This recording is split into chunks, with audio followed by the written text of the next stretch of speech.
BPSC छात्रों के आंदोलन पर राजनीति की रोटी सेकने और उन्हें पुलिस से पिटवाने का आरोप लगाने पर प्रशांत किशोर ने राजेश रंजन उर्फ पप्पू यादव को करारा जवाब दिया है। जन स्वराज के नेता ने पुण्य सांसद को फ्रीलांसर नेता करार देते हुए कहा कि उनका अपना कोई वजूद नहीं है। पीके ने कहा कि मीडिया का ध्यान बटोरने के लिए कुछ बोलते रहते हैं, ऐसे नेताओं को जवाब देने की जरूरत नहीं है। प्रशांत किशोर ने तेजस्वी के आरोपों का भी जवाब दिया है और कहा कि पटना में बैठे रहे पर घायल छात्रों को देखने भी नहीं पहुंचे हैं। कहा कि मुझे इनके नेतृत्व का कोई शौक नहीं है, वे कहीं आगे आए हम उनसे पीछे चलेंगे। बीपीएससी अभ्यर्थियों के आंदोलन पर सियासत ने पूरी रफ्तार पकड़ लिया है। रविवार को बीपीएससी छात्रों पर लाठीचार्ज के बाद प्रशांत किशोर सोमवार को गुस्से में दिखे। शेखपुरा स्थित पार्टी कार्यालय में मीडिया कर्मियों को संबोधित करते हुए जन स्वराज के नेता ने कहा कि कुछ लोगों का अपना कोई वजूद नहीं है, कहीं कुछ भी ट्रबल हुआ तो पहुंच गए और मीडिया का तवज्जो हासिल करने के लिए कुछ बोलने लगे। उनका ना कोई दल है ना कोई विचारधारा है, उनका कोई वजूद नहीं है, उड़कर कहीं आ जाते हैं तो कभी वहां पहुंच जाते हैं। उन्होंने कहा कि हर व्यक्ति के सवाल का जवाब देना जरूरी नहीं है।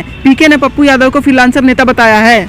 उन्होंने तेजस्वी यादव के आरोपों का जवाब देते हुए कहा कि अगर प्रशांत किशोर भाग गए तो वो खुद क्यों नहीं आए हैं, वे भी पटना में अपने बंगले में बैठे थे, लेकिन घायल छात्रों से अस्पताल में मिलने तक नहीं गए हैं। प्रशांत किशोर बाहर से बैठकर ट्वीट नहीं करता है, बल्कि जो कहता है वो करता है। उन्होंने तेजस्वी यादव से कहा कि राजनीति करने का समय नहीं है, बल्कि राजनीतिक दल का दायित्व समझते हुए छात्रों की मांग मनवाने के लिए पूरी ताकत का इस्तेमाल करने की जरूरत है। प्रशांत किशोर ने कहा कि छात्रों के आंदोलन में पहले तेजस्वी यादव गए, फिर पप्पू यादव पहुंचे, वे ही नेतृत्व करते और मैं उनके पीछे चलता। मुझे नेतृत्व की चिंता नहीं है, ये लोग पटना में बैठे हैं, आकर नेतृत्व ले लें। तेजस्वी यादव नेता प्रतिपक्ष की जिम्मेदारी में रहते हुए भी छात्रों की मदद के लिए अस्पताल नहीं पहुंचे। कम्बल के मुद्दे पर नोकझोंक और विरोध के सवाल पर कहा कि कुछ कांग्रेस के नेताओं की साजिश है, लेकिन मैं छात्रों के बातों का बुरा नहीं मानता हूं। जन स्वराज हमेशा उनके साथ है। आरोप लगाया कि बीपीएससी की सीटों का सौदा हो गया है, इसलिए परीक्षा रद्द कराने से सरकार और बीपीएससी पीछे हट रही है। इस खबर पर क्या आपकी राय हमारे कमेंट बॉक्स में जरूर लिखिएगा और देश दुनिया की तमाम खबरों को सबसे पहले जानने के लिए हमारे यूट्यूब चैनल